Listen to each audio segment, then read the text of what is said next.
Over the last 8 years, I managed an outpatient mental health clinic in LA County that specialized with the AAPI population. But we're based in Long Beach, where we can help everybody in LA County. So today, I'm really happy to be talking about this topic about happiness and well-being.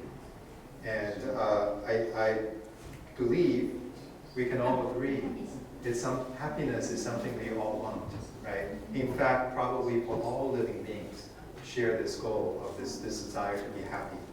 So, and indeed, happiness brings us many, many benefits for our mind and body. Okay, one of the benefits is actually it will help us to live longer. And there's very clear research evidence for that. Even the early studies, the famous nun study, that show that those nuns who are happier, with happier emotions, they on average live about 9 years longer than those without a lot of happy emotions. And more subsequently, research that was published in the National Academy of Sciences, when they do more careful research about, for example, how the participants between the ages of 52 and 79, they have to measure their momentary mood state 4 times a day.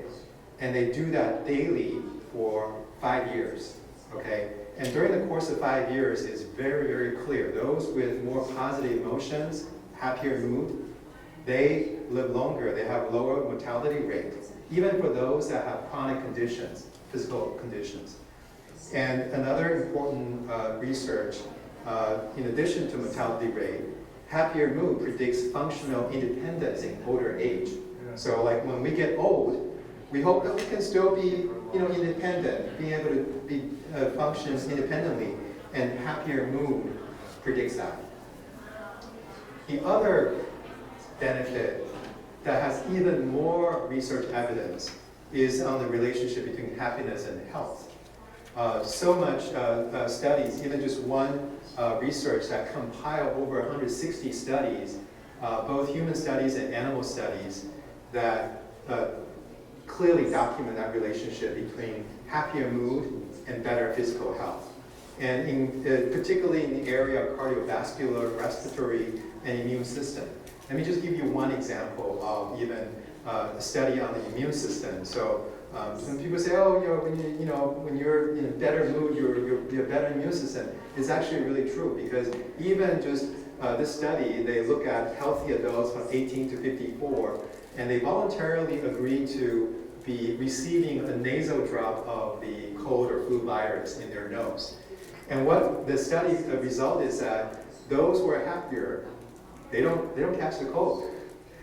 Even if a few of them do catch the cold, they have more mild symptoms than the other folks. Okay, so it is boost your immune system.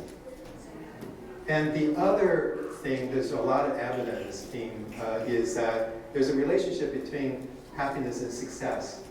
For many of us, we think that, hey, we want to work really hard, we want to study hard so we can be successful, and that will bring us happiness, right? That's how we kind of used to thinking.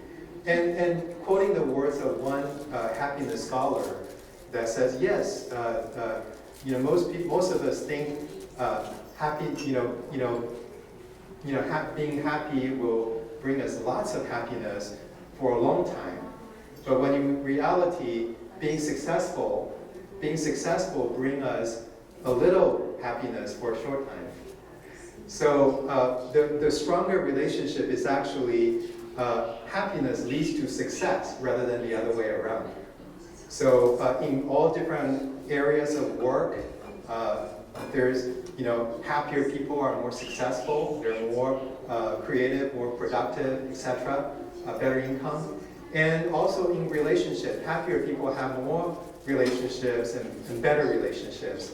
And they also have more vitality, they're more engaged in their activity, and there's more of that experience of flow, what they describe as someone who's so engaged in something they're doing that they almost lose sense of time and sense of themselves. They're just so into it. And that is also associated with those with happier states, okay? So When you say, oh, some people think that, okay, if we have, find the love of our life, we have our soulmate, you know, we get married with that person, we'll be, of course, be happier. What they found is that oftentimes the people that reported really satisfied and happy in their marital relationship, what they find is that they, usually about 2 years even prior to them meeting that person, they're already in a very happy state. They're happier mood than other people. So if you want to have good relationship and all that, you know, get happier, right? So, and then lastly, happiness is contagious, right? We all kind of know that, but there's a research that was published in British Medicine Journal that really clearly documents and establishes that the dynamic spread of happiness in one social network. So essentially, you know, when you know people are happy, their friends and family around them are happier, right? And the people around them are also happier. And this influence, this impact actually will last for at least a year, what the research had found. So many of us, you know, would like to, you know, make this world a better place, right? We want to change the world, make this world a better place. And actually one way of doing that is to live a happier life. And then the people around us would already have a better world, and also the whole society will benefit from that, okay? So, so I just wanted to point that out. Now, let's talk a little bit about what determines one's happiness level, the main key determinants of our happiness. And the current consensus in the scientific community is that roughly about 50% of our happiness level is determined by our genes, our genetics. And there's some compelling research from the twin studies that study identical twins.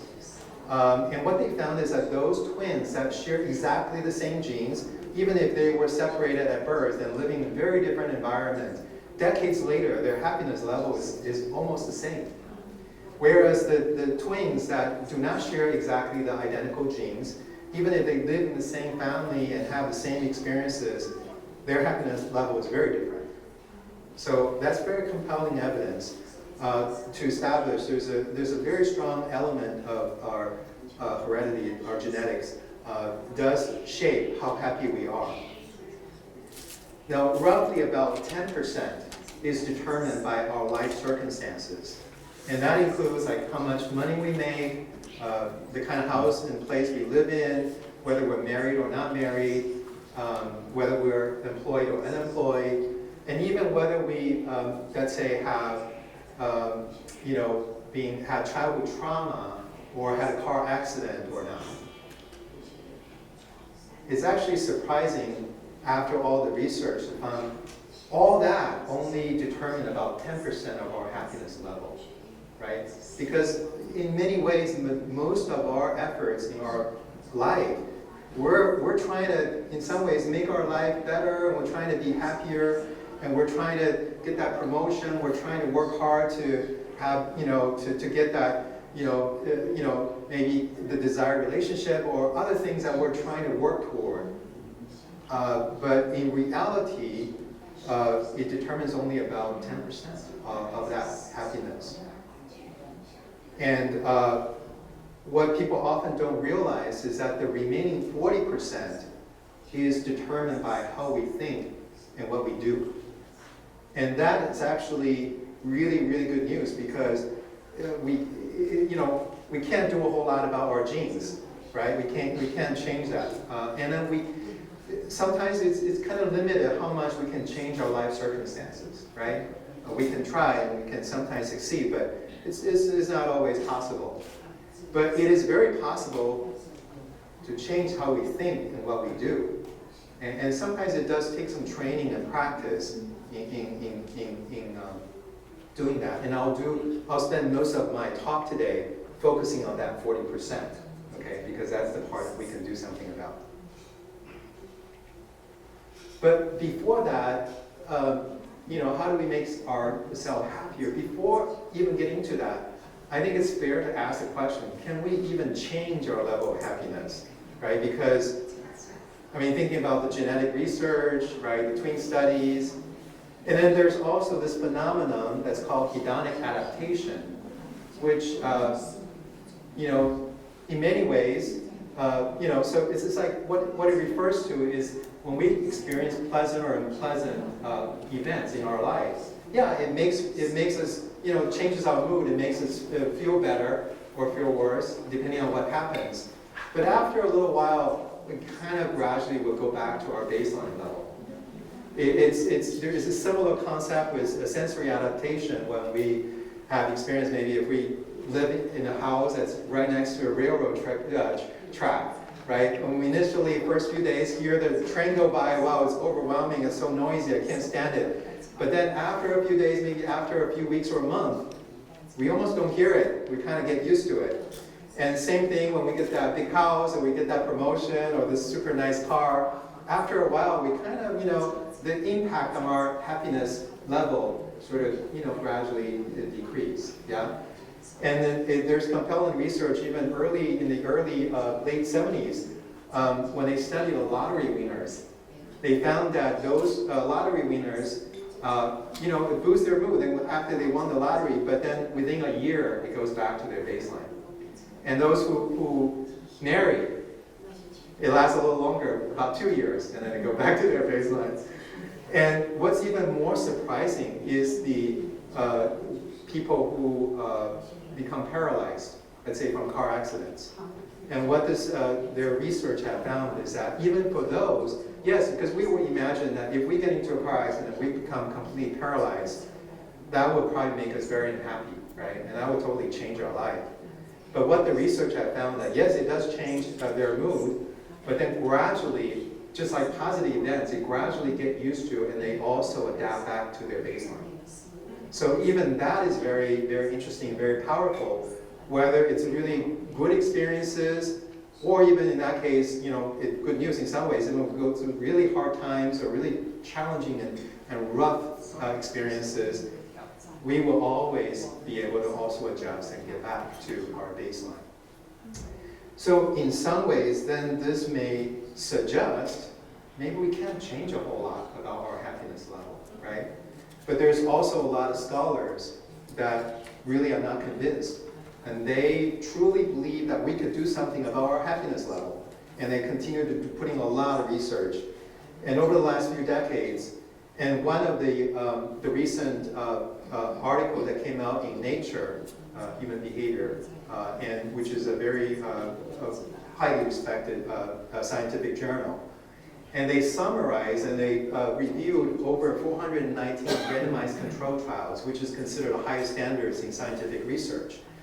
And they concluded, based on the evidence of all those you know, high standard research, that some of these practices, particularly mindfulness practices and the multi-component positive psychological interventions, they clearly have they had the highest efficacy in improving our mental state of happiness and well-being. So there's a clear impact. It is possible, generally on the scale of maybe small to moderate effect size in terms of the degree of change. But still, you can make a significant and sizable increase in our happiness level through mindfulness practices and other positive psychological practices.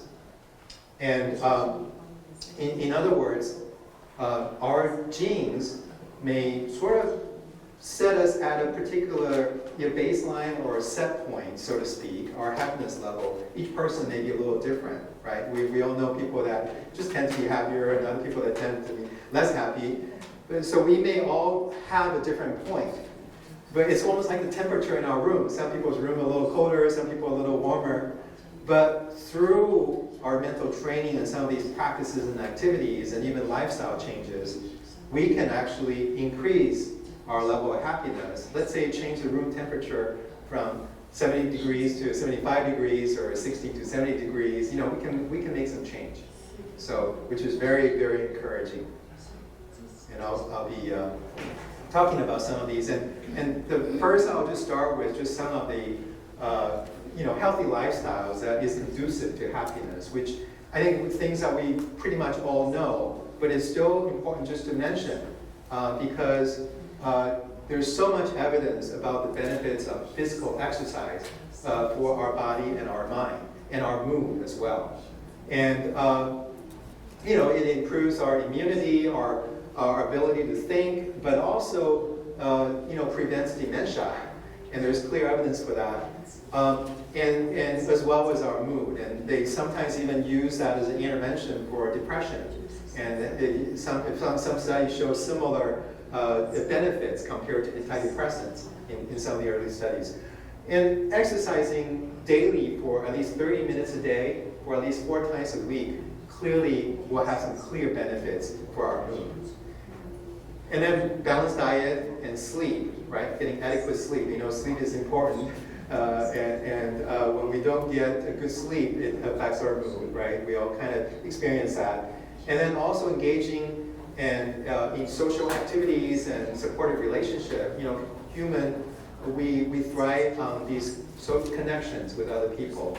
And having these connected and supportive relationships is conducive, supportive of our happiness.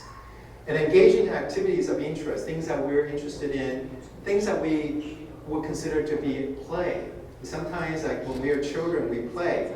And play is so important for our brain development and for our overall health and for success. But as adults, sometimes we forget to play. And what the research have found is that play is super important for our happiness, but also for our health and for our creativity and even buffer us against stress. Okay, so play in general just means any activity that you engage in that you really like to do, and that when you do that, you almost forget the sense of time or the sense of self, and that you were just in doing that, and then you want to continue to do it. So that's something we encourage people to do, as well as any spiritual practice or inner development, which is also supportive for our well-being. Now, there is a rigorous body of research, both in neuroscience and in psychology, that established the benefit of mindfulness practices in increasing our happiness and well-being. So, some of the research have clearly demonstrated when we do then these mindfulness practices over time, it could even change our brain structure, and it certainly will increase our cognitive functions, but also make us more resilient to stress and improve our mood state and make us happier.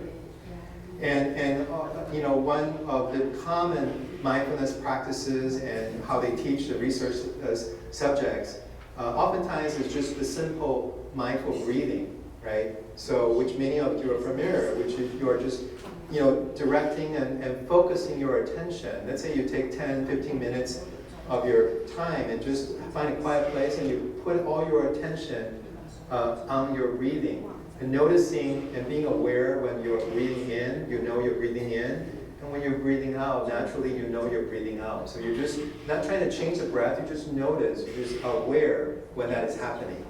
Okay, and then sometimes the mind will naturally go away to the past or the future or someplace else. When you notice your mind is gone, you kind of gently bring yourself back.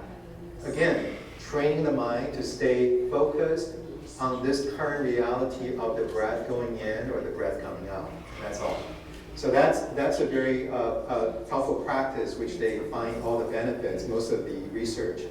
There's also a strong body of evidence that they have researched related to this is loving kindness meditation.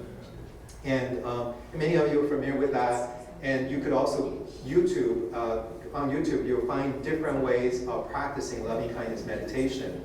And some of the initial research have found that has even stronger boost in our mood compared to the mindful breathing practices. And in general, the loving kindness meditation is simply just sort of, instead of focusing, you're sort of directing your mind to sort of making these kind wishes toward yourself. You start with yourself. You're wishing yourself to be happy, to be free of danger, to be free of mental suffering or physical suffering. you wish yourself to be at ease, right? You sort of just focus the mind to really genuinely wish yourself, wishing you to be the recipient of all those blessings. And then you shift your focus on maybe someone around you, maybe a teacher, maybe a family member or friend, and then maybe you extend that out to other people that are further away from you, maybe gradually to the whole world. So that is one example of a loving kindness meditation, which is very helpful for our mood. And and sometimes even when you include the people that you are kind of struggling with and difficult people in your life, and then just practicing that can also make it easier for you when you're around that person too. So very beneficial. And then lastly, there's less research on that, but this is something that I learned from one of my Buddhist monk teacher, and talking about that you could actually practice this mindfulness practice in our daily life. Sometimes we get busy, we don't find the time to sit, and even for 10, 15 minutes a day, you could actually just, let's say when you're driving, you can just be mindful of the fact that your hand is on the steering wheel, that you're holding it, your back is maybe sitting against the seat, and your eyes is looking in front to the traffic, and you know that you're driving, but you also know something about your body, whether it's your position of the body, the movement of the body, or the sensation of the body. And so you can do the same when you watch anything else, that you can bring the awareness back to your body as well as the activity that you're doing, right? So and that's, I'm beginning to try that, and I encourage you to give it a try also. Oops. Okay, now I will share a little bit about some of the practices from positive psychology. Now, positive psychology is a particular field in psychology.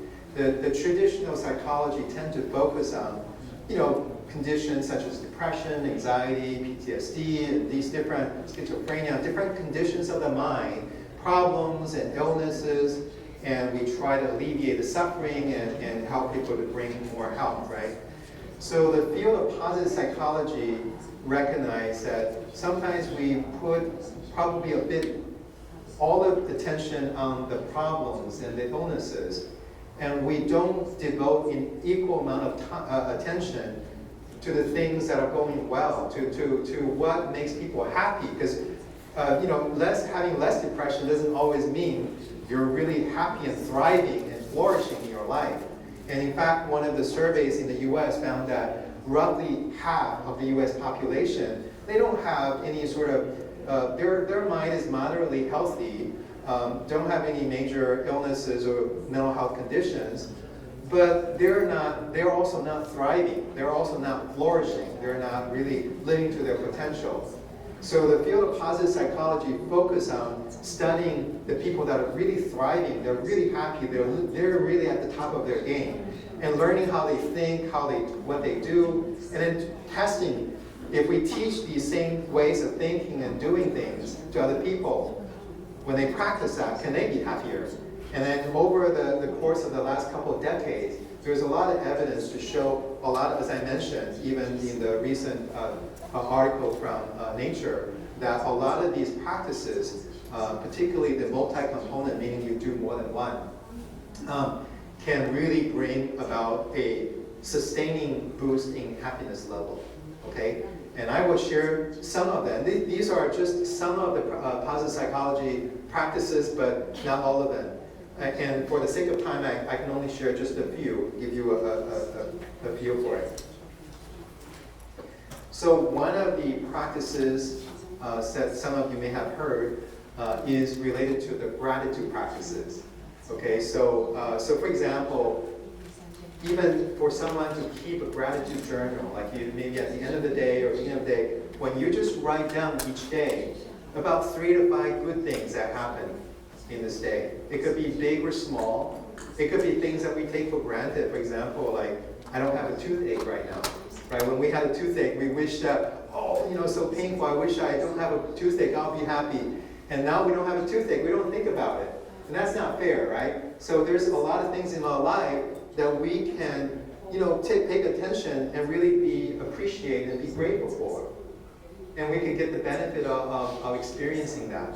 And so that's part of the training the mind so that we can gradually be more able to notice all the good things around us that we miss out on.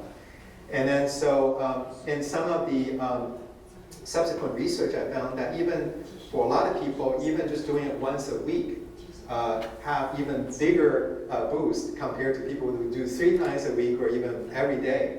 Because for some people that does every day, for some people that they maybe get bored, and they don't do that as regularly. And so even just doing it once a week have very strong benefits. And of course, with any research, there's individual variations. So for me, I still like to do it every day because it puts me to sleep. When I do that, it kind of slows me down. I just fall asleep. So I use it for that. The gratitude letters is similar, but it's sometimes we all have people in our lives that we owe a debt of gratitude that we really appreciate. They're really, really kind to us. But sometimes we haven't really properly thanked the person or expressed our gratitude for them, right? So this practice suggests that you write a letter, really expressing how grateful you feel or the reasons that you're so grateful and that you appreciate so much about that person or their friendship or their guidance, etc.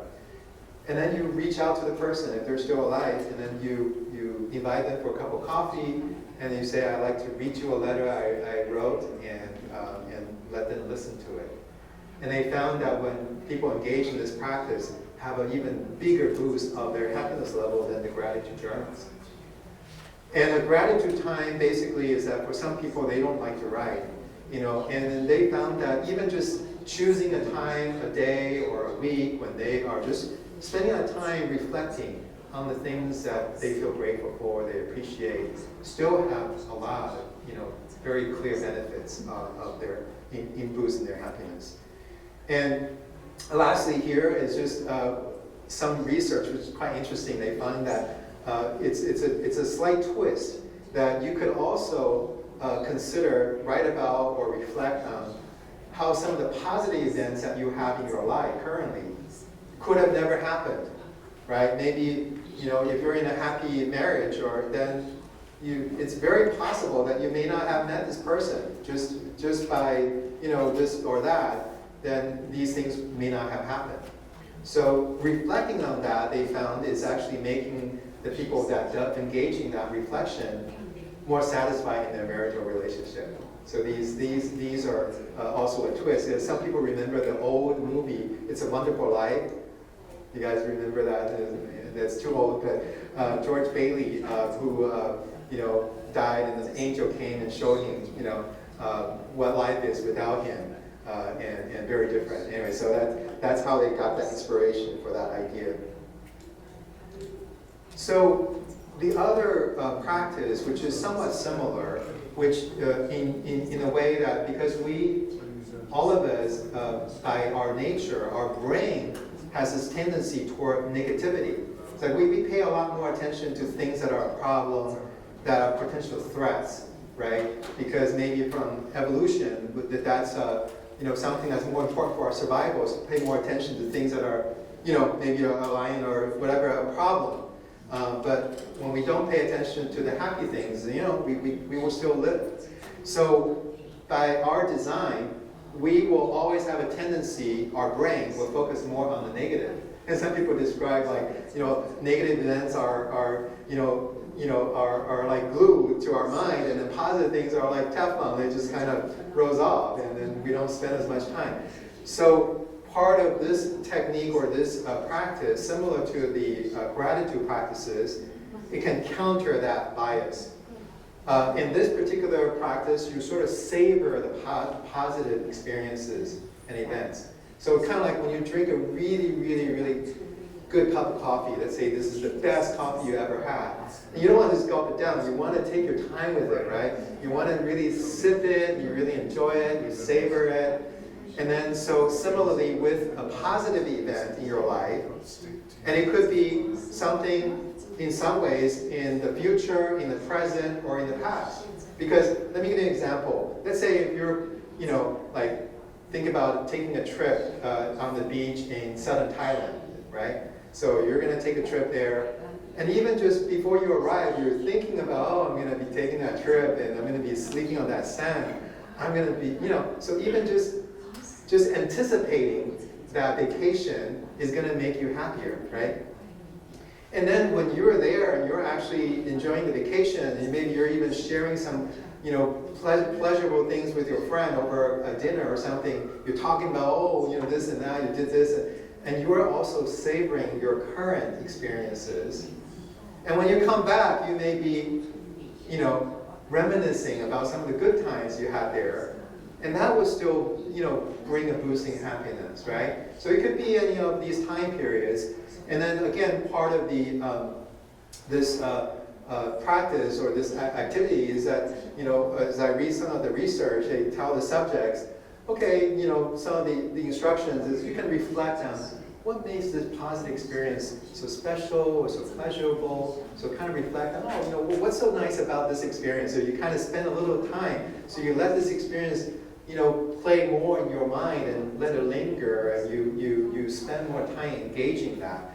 And then you also kind of reflect on any pleasant physical sensations as you think about that event, right, on the body. You can notice, when you think about it, what happens on the body. And you can also just take some time, basically, to really cherish and enjoy and appreciate how special, how precious that experience is. So that is one practice. And for example, some of the research I found for adults age 60 and older, when they practice this for 5 minutes in the morning and at night, even just for 1 week, that leads them, even after 1 month and 3 months, to have improved resilience to stress, to have less depression, and also to have increased feeling of happiness and well-being. Just 5 minutes in the morning, 5 minutes at night, for 1 week. Pretty powerful stuff. Okay? So you might give it a try. Now, another practice that they study is about acts of kindness. And this is probably particularly fitting for Hsieh volunteers. When you do acts of kindness all the time, that's really what you focus on, and you do so much of it. And for the rest of you too, you probably do a lot of really kind acts in your life. And it's actually confirming, it's a question, and the research does confirm that when you do at least 3 acts of kindness a day, in 1 day, for at least, let's say, 4 consecutive weeks, you do that regularly, not every single day, but at least 3 within a day per week. That leads to reduced sense of loneliness, okay? And also a small boost in their happiness level. And then they notice dose does matter. So if you do like 5 acts of kindness in 1 day, you get a bigger boost. And then you want to do it within 1 day rather than spreading it out. So you're doing 5, throughout the week. So like you do 1 a day or 2 a day, and that has less benefit than doing 5 within the same day. Okay. And also when you vary it, when you mix it up. So for those that vary the type of kind acts you do, the timing or the ways you do them, get better results, and you do the same thing each week all the time. Okay, so just sharing a little bit about that. So these are just a few examples of some of the positive psychology practices that have shown to be effective in boosting our happiness level. And what's important to keep in mind is that it's important to find the practices that fit you, that you either feels natural to you, or that it's meaningful to you, or that you enjoy doing them. Okay, because then that will help you to do them more regularly. And also that when I say them, meaning that it's best, they found in research that it's best to do more than 1. Oftentimes people do several, and some people do as many as 12. but at least a couple. And you want to also vary them.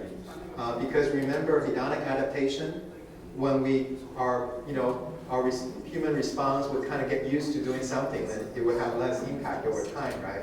So we want to vary, maybe the type of practices we do, when we do them, how often we do them, with whom we do them, what we focus on. Maybe you can, with the gratitude practice, maybe one time you focus on all the, appreciating all the supportive relationship you have in your life. Maybe another time you're focusing on all the good things you appreciate about yourself.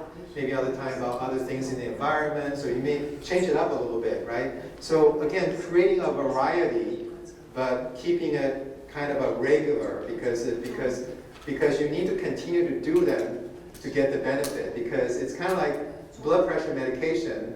You need to continue to take them in order to get the benefit. And these practices, you need to continue to do them to get the benefit. Okay, does that make sense? Okay. Now, I want to talk a little bit about something we all deal with, which is stress, right?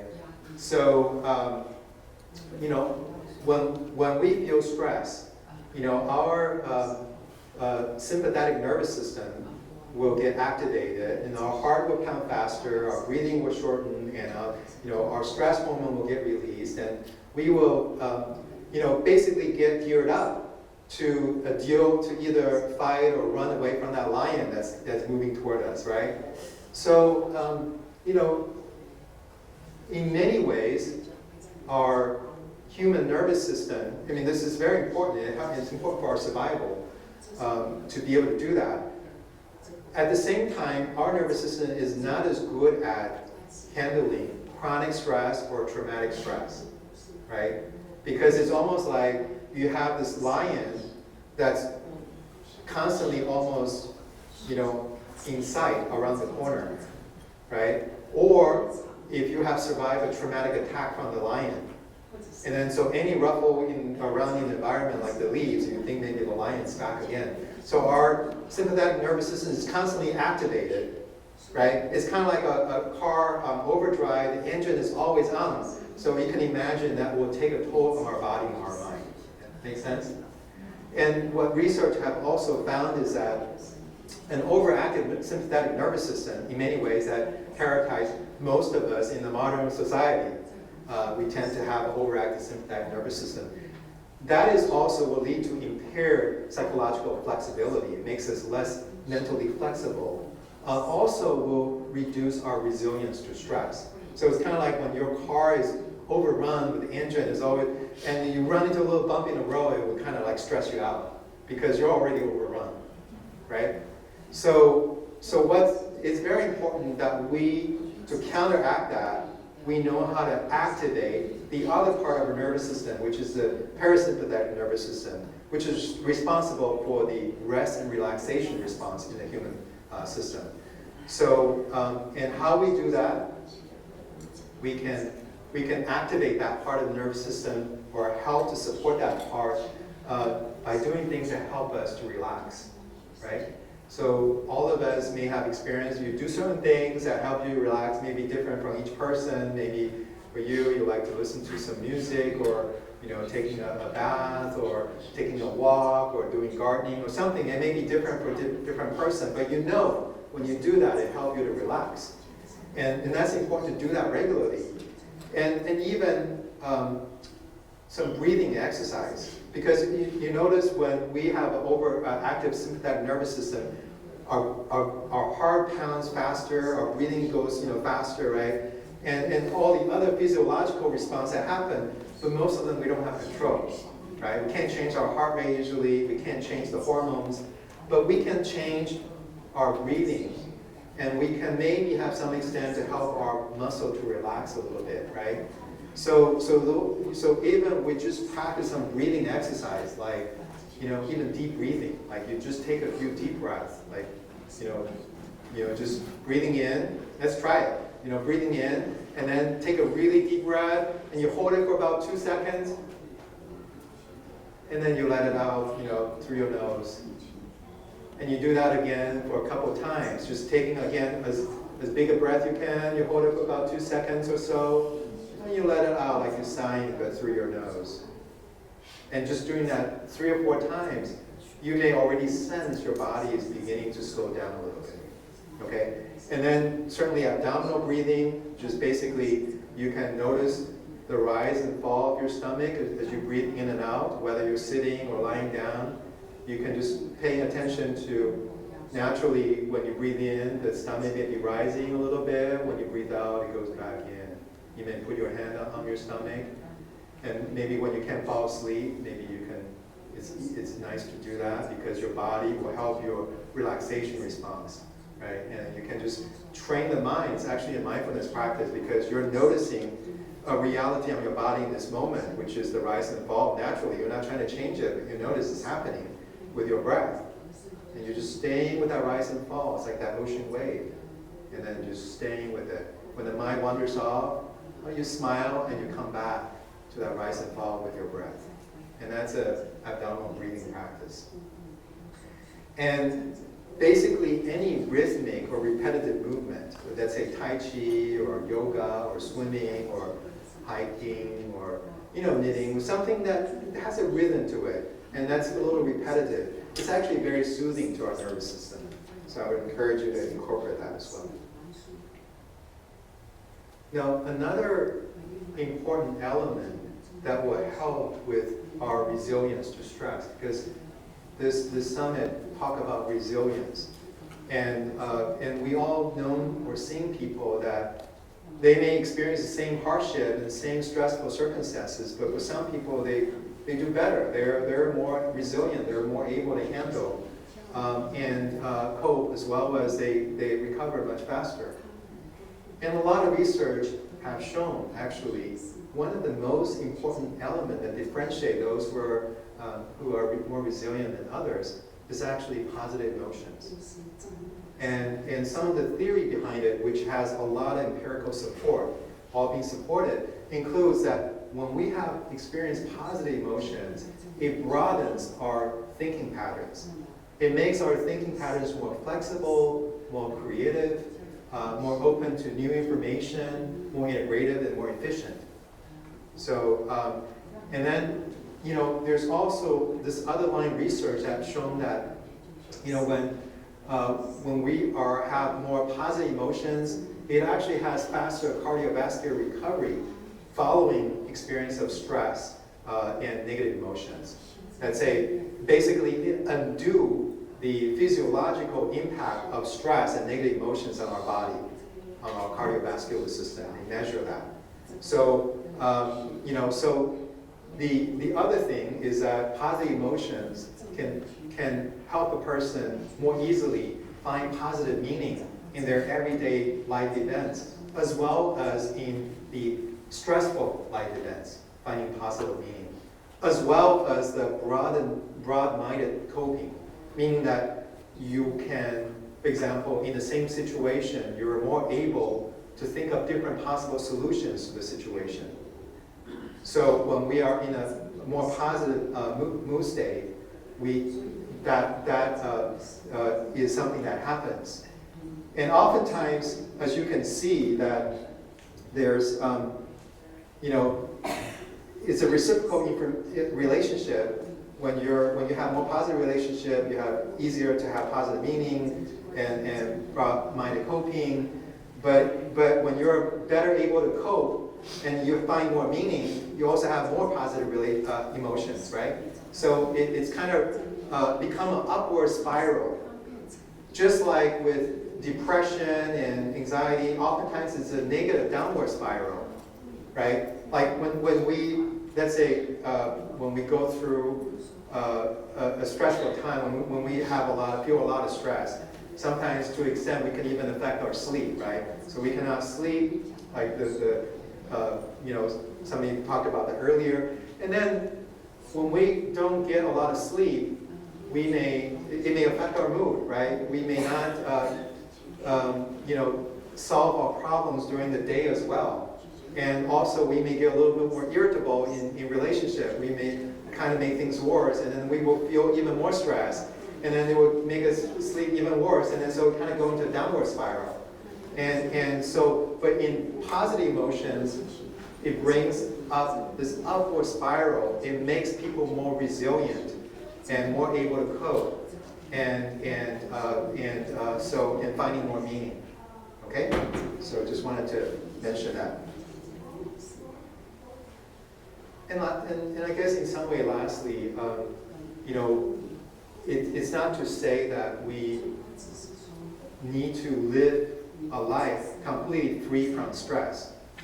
I mean, a lot of times, some of the most valuable experiences in life actually involves a challenge. And some of you who like to hike or backpacking, you know that some of the most beautiful sceneries actually, it takes a while to get to. And it's not easy sometimes to get to that, you know, on that journey.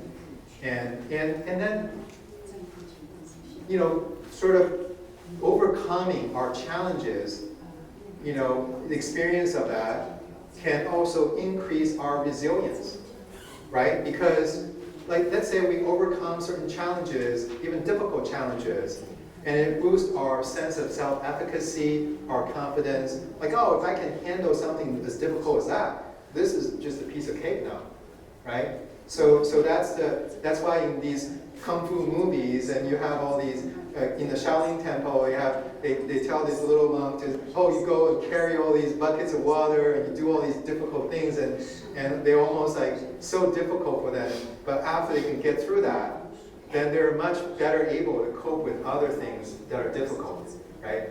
So going through life's challenges could actually help us be more resilient. But, you know, one thing that I wanted to share here, which is actually not from psychology, but I learned from some of my Buddhist monk teachers, is that one general guiding principle, which is kind of related and consistent with what we just talked about, is that when we are faced with difficult situations and circumstances in our life, or even just experience things that we don't like, the things that we didn't expect, or things that we don't desire, right? That happens to us, right? As humans. When we experience something we don't like or difficult, what helps us, because if we don't, you know, what helps us is to first accept our current situation, the things that have already happened. Because if we don't accept it, and we get really upset with ourselves or with other people, with the situation, having these negative emotions doesn't help us to cope, as we mentioned earlier, right? Right? When we have more negative emotions, it constricts our cognitive patterns, where we can only have more narrow options that comes to mind. And so when we are more so knowing it doesn't help us, you know, getting upset our situation doesn't help us, and it's a practice, it's a training, gradually learning to accept, because it doesn't serve us well. Let's learn to accept our current situation, because it already happened, right? The reality has already happened. We accept it, and then we can ask ourselves, what can I do in this moment that can make our situation better, or at least not make it worse, right? Because sometimes in a bad situation, we often do things or respond in a way that make the situation worse, and they become a downward spiral, right? So and sometimes there are times when in a situation, there's really nothing we can do to improve the situation. And anything we do will actually make the situation worse. And in those situations, maybe the best thing is not to do something at that moment. Okay? But again, we can genuinely ask ourselves in any situation, so in this moment, what can I do to make this situation better, or at least not make it worse? And actively do those things, because it's part of our being proactive and making efforts to make our life better, right? And one of those things that we may do is, because all of us go through difficulties and challenges, there may be moments all of us need some help and support from other people. Like Congresswoman Judy Chu mentioned earlier, it's important to sometimes ask for help and to know that help are available. And, so for example, 988, this is the National Suicide Prevention and Mental Health Crisis Support Line that just started last July. And it's 24/7, free. Anyone can call and they can get, somebody will listen to you, trained mental health professional will listen to you and also provide some support over the phone, completely free. And if you need translation, they will use interpreter to do that. The other is our LA County Department of Mental Health access number, 24/7, where you can call that 800 number and get any resources, information about services and programs around you and link you to those services. And there's also clinics around here, a lot of different clinics, but clinics with Chinese-speaking clinician include, for example, St. Gabriel Mental Health, Valley Mental Health in Covina, and Long Beach API, which I manage in Long Beach, and a lot of the nonprofit providers in this area. For example, Chinatown Service Center, APFC, APCTC, they all have many different clinics that they contract with us and they provide the mental health services. They all have the Chinese-speaking clinicians, okay? So those are important resources. And in general, all these programs accept Medi-Cal or Medi-Medi, or if you have no insurance, it's based on sliding scale. And if you have private insurance, then you should use your insurance network. You should call the number on your insurance card, and they have a whole network of mental health services through that network. Okay? So that is my presentation. Is there any questions?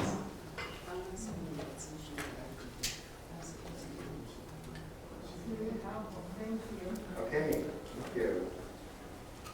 Don't be shy if you have any questions. I hope some of that information was helpful.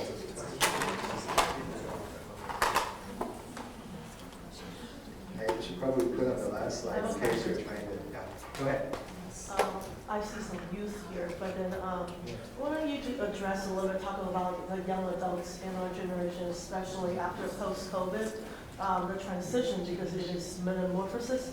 But what do you see in your line of work, what is the trend, and what are some of the things that they can help? I think this is helpful, but to help them bridge that step and help the parents and the younger generation and moving towards that healing process.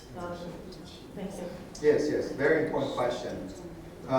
There is a lot of evidence in the research about Asian Americans that even though they're a little bit more open to mental health, for example, the stigma and the parents' perception still has an impact. So they generally tend not to seek mental health services even when they have psychological problems.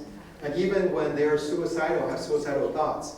Our research findings, even with LA County, has shown that the AAPI youth who are being responded to by the crisis teams because they're suicidal, they're the least likely among all the racial groups to then subsequently utilize outpatient mental health services. So there's still a clear pattern. Even though they may be born here, maybe they are fully acculturated, they still tend not to utilize, whether it's because it's still the influence of the parents or it's being passed down some of these ideas. So there's still work in that area that would be important to bridge.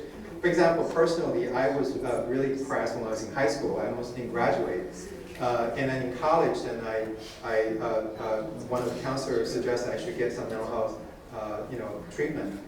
And then I was able to get some from a clinic, which was very beneficial, which is actually a clinic I manage now. So again, that's how I went into the mental health field, right?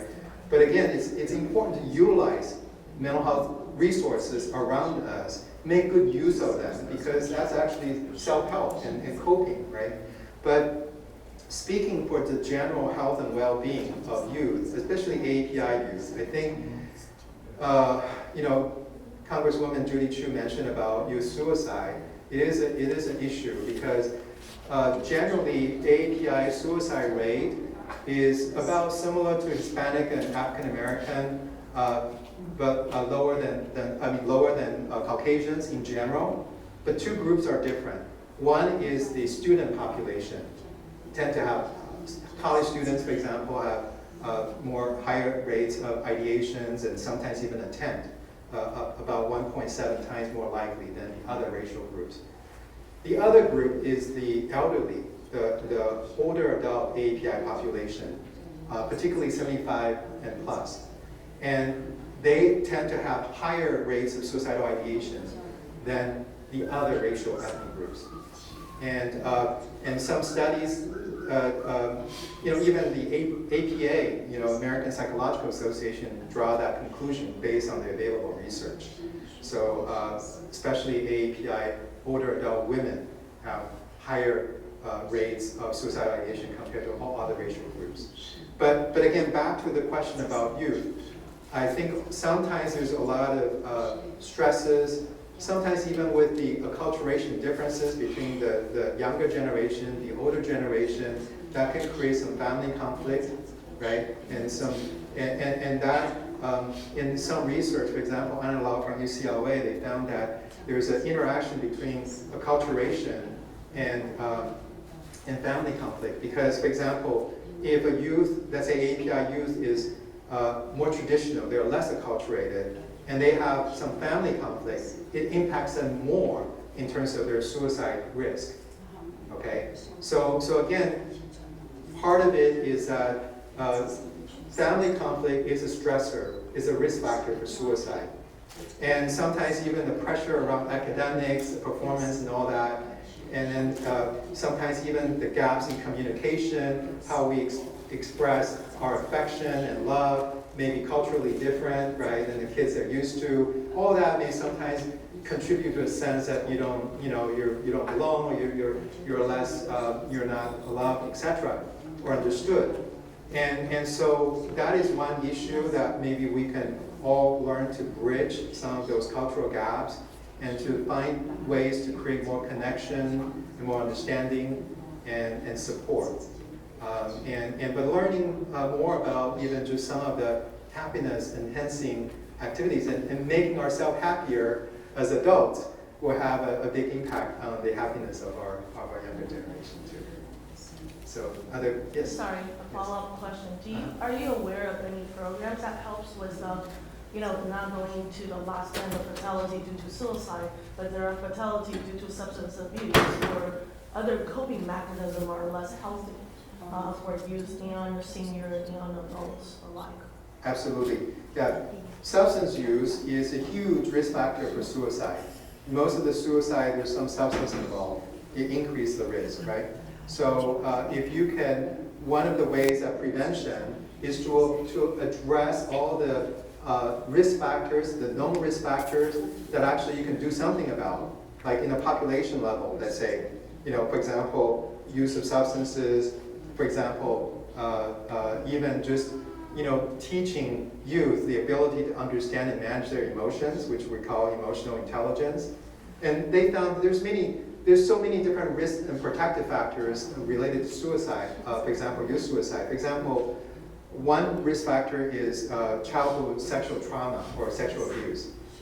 Increase the high school student, female high school student, for their chance to make a self-injurious suicide attempt by 47 times more likely compared to those without that history, right? So you have a higher risk if you experience those difficult, horrible experiences for suicide. But then they studied and they found that for those youth, if they can learn to understand and manage their emotions, so the youth that have low emotional intelligence, that relationship is very strong.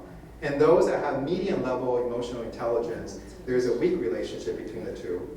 And in those that have high emotional intelligence, their ability to understand and manage their emotions is very high. It wipes out that relationship between childhood sexual trauma to suicide. So there's many other similar risk factors and protective factors that, over 20 and 30 of those. Some of those are very modifiable, what we call, that you can do something about. Some you can't. But we can certainly do a lot.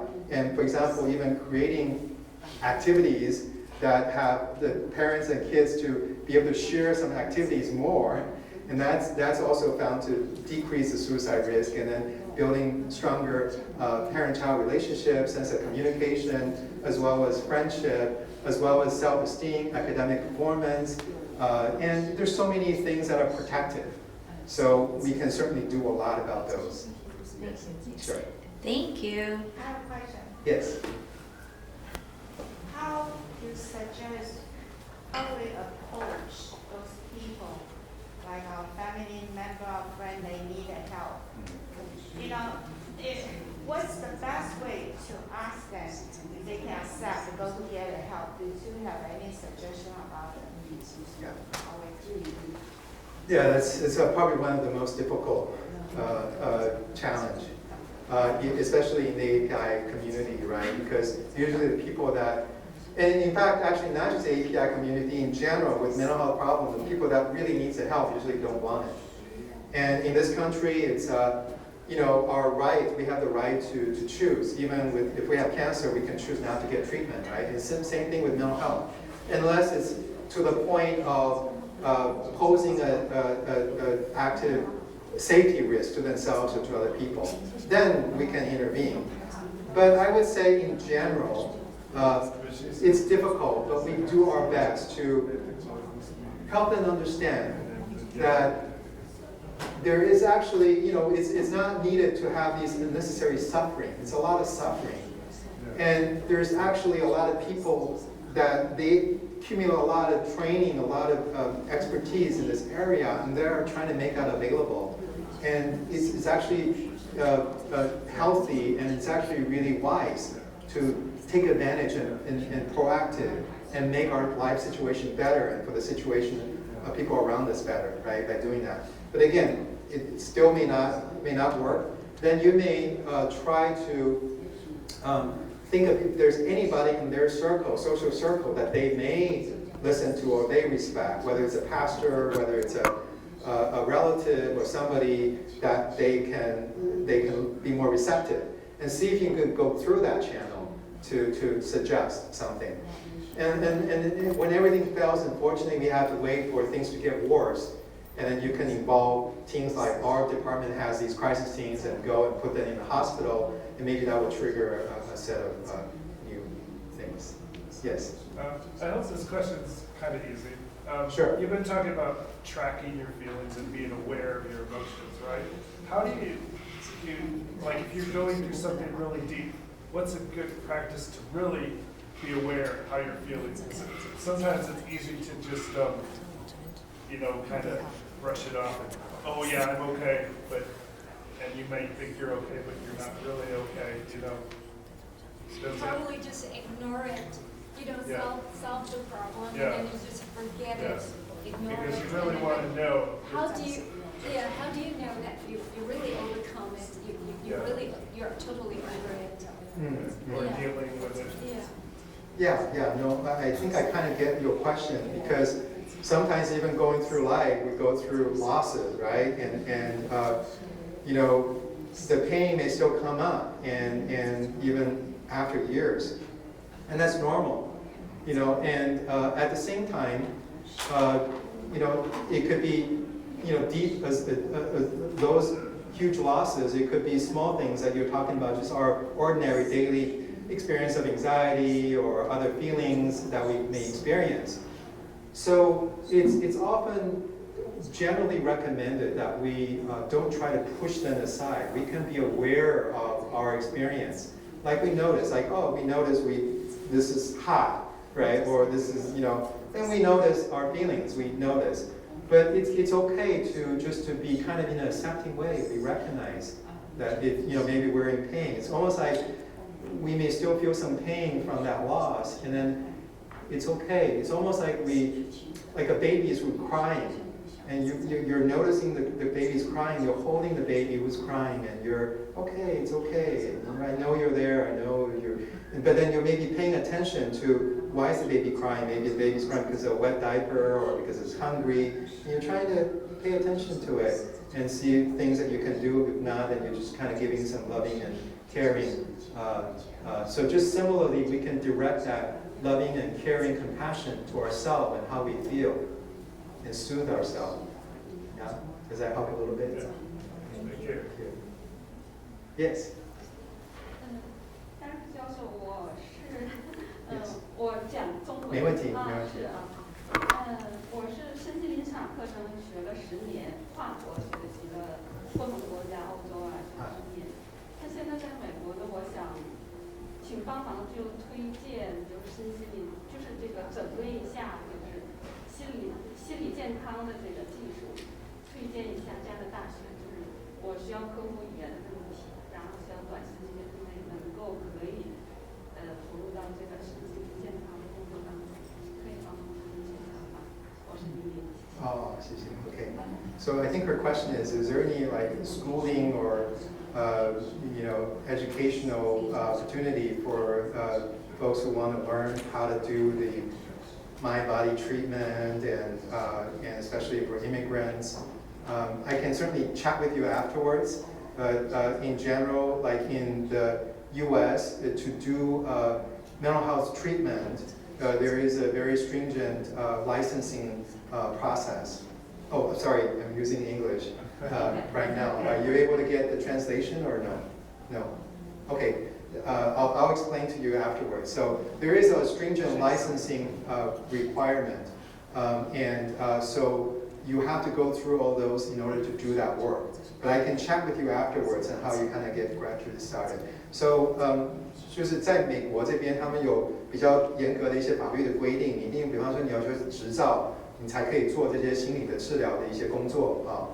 那不过我可以之后等一下可以跟你聊聊，然后就是看怎么样开始，然后怎么样开始去进行，好不好？